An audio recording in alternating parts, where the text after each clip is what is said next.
L'amour est-il vraiment le fruit du hasard ou y a-t-il autre chose qui le guide? Si vous cherchez à découvrir qui vous êtes et à vous libérer de vos schémas répétitifs qui vous empêchent d'être pleinement épanoui, bienvenue sur cette chaîne. Bonjour à tous, c'est Aurélie. Je te propose de poursuivre la thématique du mois, à savoir l'amour, dans cet épisode. Tu t'es peut-être déjà posé la question des compatibilités amoureuses, notamment en astrologie.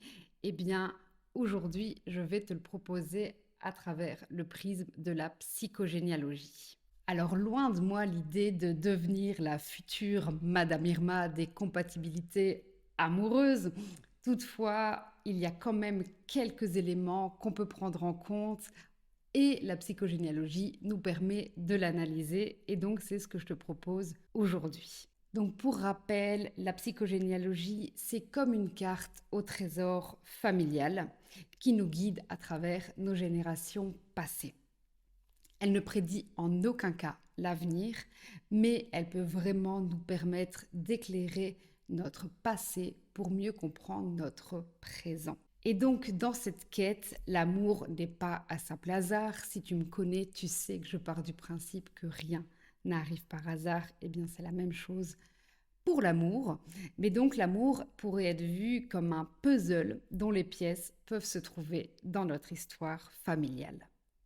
Alors, pour retrouver ces pièces du puzzle, nous pouvons explorer les prénoms, les dates, les événements, les choses répétitives qui se passent dans une famille. Donc ça, c'est vraiment tout ce que je te propose dans des vidéos que je t'ai déjà expliquées. Mais je te répète, comme ça, tu vois un peu à chaque fois comment ça se passe. Et là, on va vraiment voir ça sous le prisme du coup de l'amour. Alors, l'amour, fruit du hasard ou résultat de notre histoire familiale? Eh bien, pour le savoir, je te propose vraiment de rester jusqu'à la fin de cette vidéo pour que tu puisses toi-même te faire une idée. Et je te préviens, tu pourrais vraiment être surpris des découvertes que tu peux faire, des liens invisibles qui existent et qui finalement tissent nos relations actuelles en fonction peut-être de notre histoire familiale passée. Alors en plus, je te réserve une petite surprise à la fin de cette vidéo et donc je t'invite vraiment à rester jusqu'au bout. Alors que tu sois en couple ou non, eh bien la question des compatibilités amoureuses, elle peut te questionner. Pourquoi est-ce qu'il m'aime? Pourquoi je l'ai rencontré? Qu'est-ce qui fait que je l'ai rencontré? Comment expliquer cette situation que je vis en couple ou comment expliquer le fait que je continue à être célibataire aujourd'hui? Pourquoi je ne rencontre que des personnes qui ne me correspondent pas? Vais-je un jour trouver une personne qui m'aime vraiment pour qui je suis? C'est ce genre de questions qu'on peut se poser quand on recherche nos compatibilités amoureuses. Et donc, c'est ce que je te propose d'explorer aujourd'hui. Et pour répondre à ces questions, eh bien, je te propose de te donner mon propre exemple amoureux pour que tu puisses répondre aux questions précédentes par toi-même. Alors, avant tout, sache que dans les mémoires transgénérationnelles qui sont liées à mon prénom, donc à Aurélie, eh bien, on retrouve une histoire de fiançailles rompues. Alors, autant te dire que mes relations amoureuses n'ont pas toujours été faciles. J'ai dû travailler à plusieurs reprises cette mémoire pour pouvoir vivre une relation amoureuse qui est aujourd'hui sereine et saine, mais tu vas voir au fur et à mesure, au fil de mon explication, comment ça s'est fait, comment ça s'est déroulé. Et puis, on va pas se mentir, c'est le chemin de toute une vie. Donc, ce que je te dis aujourd'hui, c'est valable aujourd'hui. On verra bien ce qui se passe demain, mais ça permet vraiment de comprendre l'évolution, ça permet vraiment de comprendre comment nos mémoires transgénérationnelles, comment notre passé impacte ce qu'on vit aujourd'hui. Alors du coup, pour mon prénom, tu as déjà une petite idée de comment ça se passe. Et puis ensuite, peut-être que tu le sais déjà si tu m'as déjà entendu, mais j'ai un frère jumeau qui est décédé intra-utérin. Et ce frère jumeau, eh bien, il s'appelle Steve. Alors, ça va te paraître un grand cliché, ça va te paraître très bateau quand je vais te le dire comme ça, et pour autant, ça a vraiment eu un impact plus important de ça. Eh bien, donc, grand cliché qui te montre tout de suite que l'amour n'est pas dû au hasard, ou en tout cas pas uniquement. Eh bien, mon premier petit copain s'appelait Steve. Et puis en plus, si on considère l'étymologie des prénoms, eh bien l'étymologie du jumeau, c'est Thomas. Donc le prénom qui représente l'étymologie du jumeau, c'est Thomas. Eh bien, est-ce que tu me croiras si je te dis que mon ex s'appelle Thomas? Et c'est pas fini. Si on prend en compte les dates, eh bien j'ai aussi été servie parce que mon ex est né le jour de la Sainte Aurélie.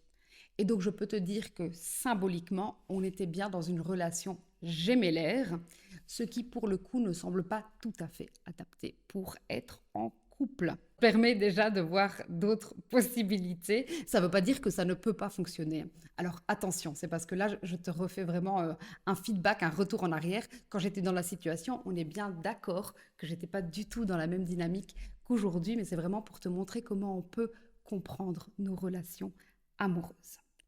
Pour ma relation actuelle, les dates sont aussi très significatives. Mais pour que tu comprennes ça, je dois d'abord te raconter une autre histoire. Alors, mon arrière-arrière-grand-père paternel est d'origine anversoise. Alors, si tu n'es pas belge, sache que la Belgique est divisée en deux. Il y a la partie nord qui est la partie néerlandophone, et puis il y a la partie sud qui est la partie francophone. Et Anvers se situe dans la partie néerlandophone, et moi je suis originaire du sud de la partie francophone. Donc voilà, ça c'est une petite parenthèse de culture générale, mais qui est importante pour la suite, donc j'en viens au fait.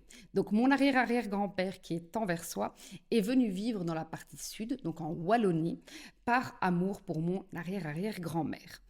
À l'époque, c'était une vachement belle preuve d'amour parce qu'il y a quand même 150 kilomètres qui séparent les deux localisations. Et à l'époque, eh bien, ça nécessitait quand même une certaine volonté pour traverser 150 kilomètres. Il n'y avait pas les voitures et les transports en commun qui existent aujourd'hui pour pouvoir se rejoindre. Donc, belle preuve d'amour à l'époque. Alors, il faut savoir que j'ai découvert cette histoire il y a quelques mois, mais j'ai surtout découvert cette histoire alors que j'étais déjà en couple avec mon compagnon actuel qui est anversois et donc qui vient du même endroit que mon arrière-arrière-grand-père paternel. Et je me suis délocalisée à mon tour à Anvers et donc j'ai déménagé à 150 km de ma ville d'origine. Et donc en fait, sans le savoir, j'ai fait le chemin inverse de mon arrière-arrière-grand-père. Alors on pourrait aussi penser que c'est le fruit du hasard. Peut-être, mais on peut aussi se dire que d'une certaine manière, je rétablis un équilibre dans mon arbre. Alors, on est bien d'accord que c'est complètement inconscient, mais c'est vraiment comme ça que j'ai pu l'analyser et le décortiquer aujourd'hui. Alors, pour ton information, il faut quand même savoir que je n'aurais jamais pensé venir vivre à 150 km de chez moi et encore moins dans un lieu où on ne parle pas ma langue maternelle. À cela s'ajoute encore une donnée, c'est que je rencontre mon compagnon un 22 août. Donc je t'avais dit que je reviendrai aux dates. Alors si tu as écouté mes précédentes vidéos, tu sais que le cercle temporel en psychogénéalogie prend en compte 4 dates importantes. Et donc, bon, je te propose d'aller les voir, ces vidéos. Tu comprendras mieux ce que je te raconte si tu ne les as pas encore vues. Je te mettrai les liens en description de la vidéo actuelle. Et donc, pour aller au fait directement, sont liés au 22 août, le 22 novembre, le 22 février et le 22 mai. Eh bien, le 22 février correspond à la date de décès de mon grand-père maternel. Alors, est-ce que c'est encore un hasard ? Il me semble que ça commencerait quand même à faire beaucoup pour que ça soit uniquement du hasard. Mes deux lignées me donnent donc des indications précieuses sur mes relations amoureuses. Alors je suis désolée de te décevoir pour 2 raisons. La première, c'est que je suis vraiment au regret de te dire qu'on ne t'aime pas uniquement pour tes beaux yeux, pour ton intelligence ou pour ton humour, mais pour bien d'autres choses. D'une certaine manière, nos relations amoureuses, eh bien, elles viennent recréer une forme d'équilibre dans nos arbres généalogiques. Et donc, tu ne rencontres pas uniquement une personne, mais tu rencontres aussi son arbre généalogique, son histoire familiale. Et c'est vraiment là que tu vas pouvoir venir voir les synchronicités, les synergies qui se passent entre les deux, que ce soit en positif ou en négatif, puisqu'on est toujours dans les deux en psychogénéalogie, en mémoire transgénérationnelle. Alors la deuxième raison pour laquelle je suis désolée, c'est que je ne suis pas la future Madame Irma, parce que on ne peut pas prédire le futur sur base des éléments que je t'ai donnés. On est bien sur une analyse qui s'est faite après Et donc, ça veut dire que si aujourd'hui tu rencontres des difficultés en couple, si aujourd'hui que ce soit dans un couple qui existe déjà ou dans un couple qui n'existe pas déjà, eh bien, on va pouvoir se servir des éléments du passé pour comprendre dans quelle dynamique tu es, pour comprendre le schéma dans lequel tu es et pour pouvoir t'en libérer. Mais c'est pas de se dire, OK, demain, je veux rencontrer le prince charmant. C'est non, on va aller voir qu'est-ce qui coince dans le passé pour pouvoir ensuite aller vers ça.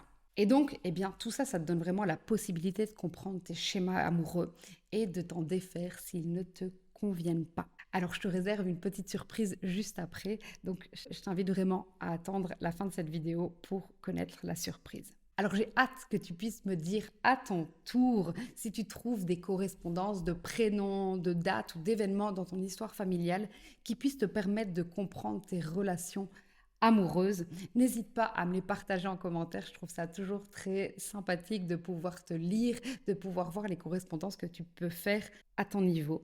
Et puis n'hésite pas non plus à partager cette vidéo aux personnes qui seraient intéressées par les sujets, aux personnes que tu connais autour de toi qui se posent ces mêmes questions. Eh bien, n'hésite pas à partager cette petite vidéo. Alors, je t'ai promis une petite surprise. Eh bien, on y est. Si ça t'intéresse d'aller plus loin, eh bien, j'ai créé un programme qui s'appelle Comprendre son arbre généalogique avec la psychogénéalogie. Dans ce programme, tu trouves des clés de compréhension, mais également de libération. Et donc, c'est intéressant dans le cadre de l'amour parce que tu vas vraiment pouvoir comprendre de la même manière que je viens de te le faire, ton histoire amoureuse à travers ton histoire familiale. Ça, c'est la première chose. Et puis surtout, eh bien, tu vas pouvoir trouver des opportunités pour te libérer des schémas qui ne te conviennent pas.